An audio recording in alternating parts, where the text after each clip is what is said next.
อีซูซูสู้เย้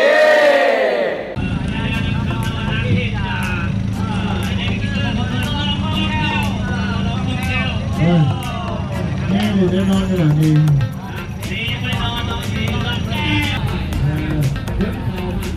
ไม่ยินมันไม่ยินอยู่เลย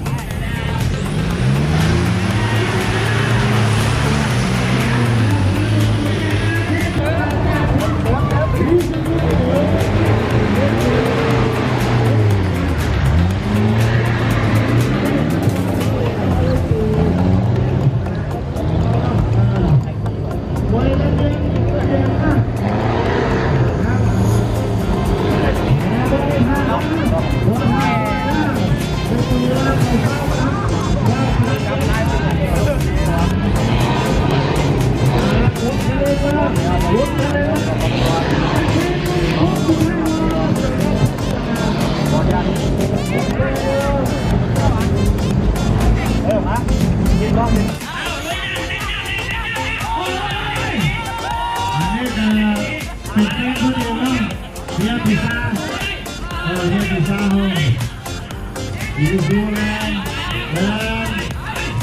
เป็นคนนี้กันเลยใส่เกลือคนเลยทำก็อย่างนี้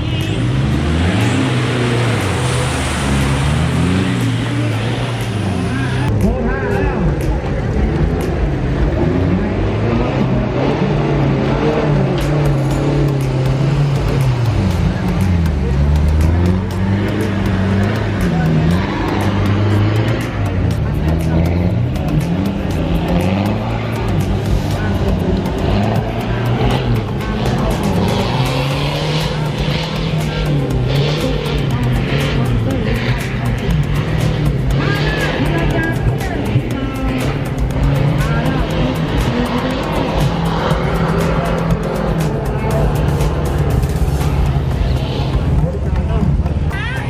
บริการนะ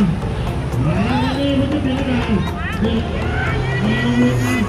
ยังจะ